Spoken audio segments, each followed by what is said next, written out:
Guys, AwaKeN FazeR here, and what I've got for you today is a 3D motion tracking tutorial.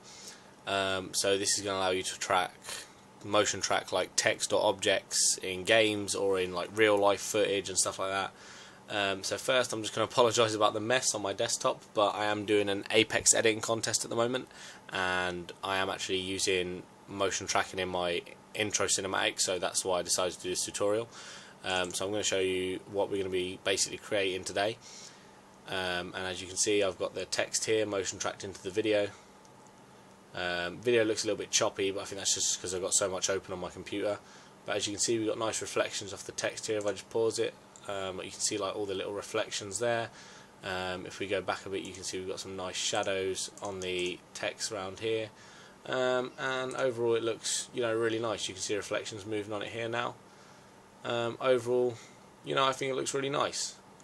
So without wasting any more time, we're going to get into the actual creating the cinematic. So basically open up something like Sony Vegas or Adobe After Effects, and you're going to want to take in your cinematic, which mine is in my PVR recordings folder. So I'm just going to take my cinematic onto the project media tab there and drag it onto the timeline. And I did have a few attempts at this before I managed to get where I wanted, but I think mine starts around where is it? There, that's mine. So basically find out where yours starts and just split it. I'm being quite rough with this at the moment because I don't need it perfect, so I've already done mine, but obviously you'll be really precise on yours, make it perfect. So as you can see, we've got the footage there that we just saw. So what you're going to want to do is put your render loop region over it. So you've got 13 seconds there. Click the render button, and you're going to get a load of options, and you're going to get one of them is going to be image sequence. So click the black arrow to open up image sequence, and you can use any of these images really. JPEG is sort of a general image. I'll use PNG because it's a better quality image usually. So you want to render in PNG, and for your folder, for your save location, you want to make sure it's definitely in a folder that has nothing else in. You want to create a new folder for this, because basically you can see here I've got 405 frames for my my project, which means it's going to save 405 individual images. So if you just got that on the desktop or something, that's going to cover more than your whole desktop. You're going to have images going off the desktop that you can't even see, and you're really going to have like a hash of things. So you want to make sure you've got a completely plain brand new folder to save this into. I'm not going to render mine because I've already done it, so I'm just going to close that. And just a quick tip for if you've got your cinematics, just make sure, like it's from Call of Duty or something, if you get your cinematics from Modern Warfare 2, you've always got this spectating stuff here.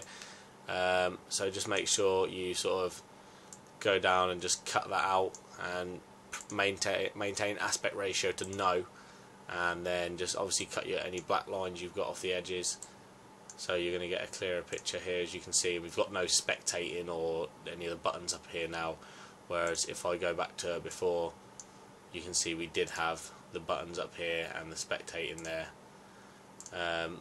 So that's the Sony Vegas bit done. Once you've exported that, you can close Sony Vegas, and you'll have your folder here. This is my one, and as you can see, I've got all the images in here now, quite a lot of them. So like I said, if you didn't have that in a folder by itself, it could get really confusing. So what you need to do is open up Boujou now, and it does look quite confusing, but really it's a very simple program to use, especially for what we want to use it for. So you're going to import a sequence with the import sequence button, funnily enough, and click the arrow here and go down to your save location for your image sequence, which mine is there as we just saw. And you're going to want to click on the image that is full of zeros, because obviously these are part way through the sequence. So you just want to click on the very first image and click open, and then it's going to have step 1, the start frame is 0, end frame is 415, and you're going to want to change it to the frame rate. I always put mine at 29.97. I do record with a HD PVR, so I'm probably using the wrong one, but it's the one I always use. And as you'll see there, after you click apply, you click no on the little pop-up box, and it changes your frame rate back to 25. So you just want to change to 29.97 again, click apply again, and this time it's going to stick.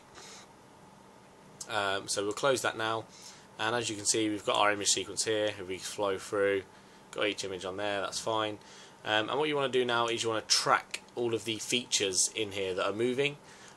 So once again, makes sense, press the track features button and make sure all frames are selected and click start. And what this is basically going to do from like a looking point of view is cover your sequence in red dots. But basically that's each bit of motion that it can track there. I'm just going to pause the video now and let this render, just so we can try and cut down the video time, and we'll be back in 1 second when this is done.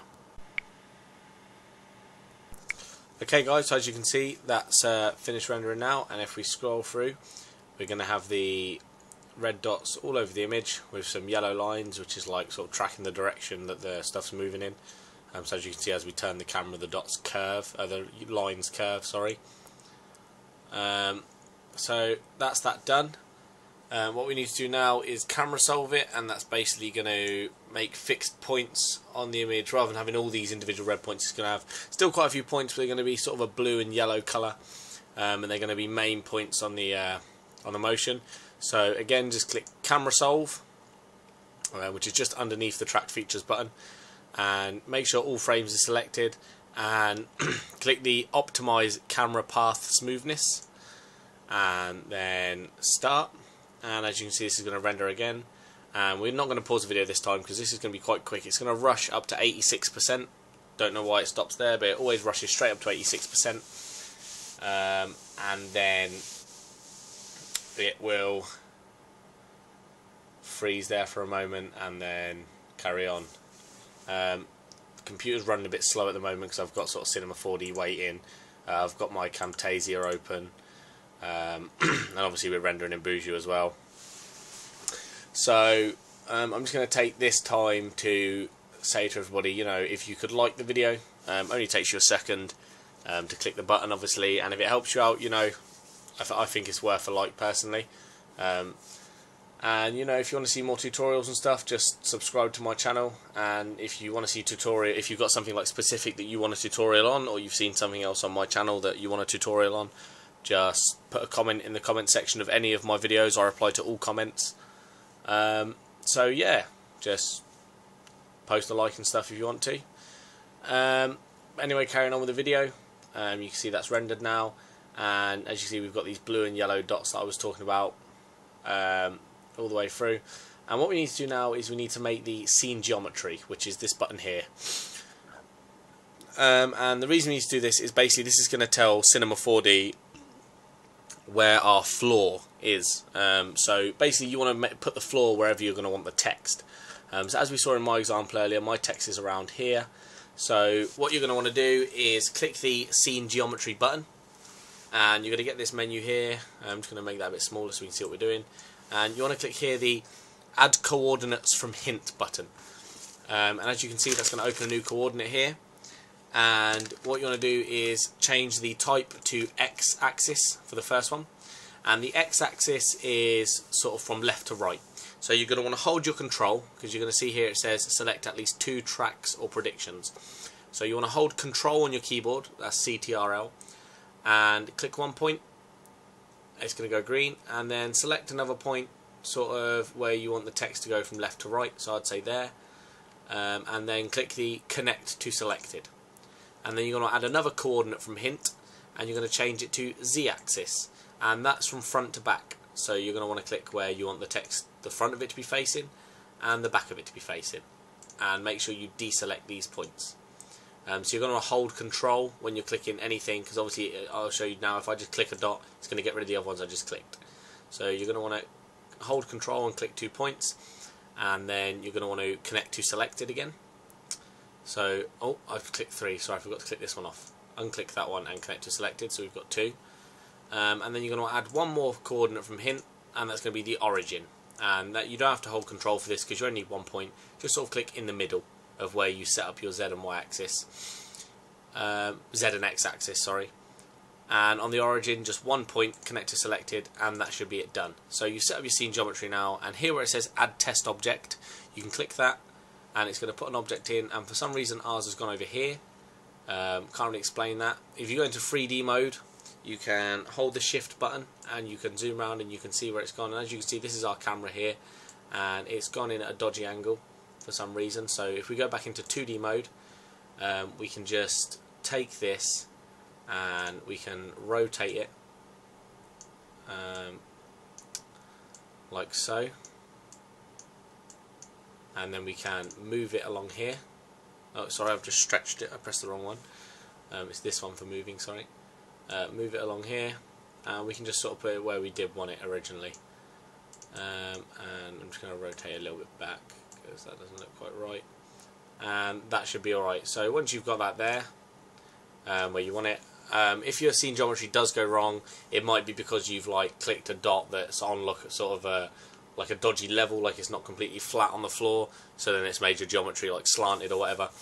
But anyway, so get your object in the right place, and then you're going to want to export here, and you want to export the camera solve, and you want to browse to a point that you want to save it. I'm just going to save mine on the desktop, and I'm going to save it as tutorial, and I'm just going to save it there. And you want to make sure this is at 100. See, it's 1.0000. Change it to 100, and make sure your exporting type is Cinema4D. You can use other programs for this, like 3ds Max, but I'm going to use Cinema4D. That's one of the most popular ones. So I'm going to use Cinema4D, and we're going to save.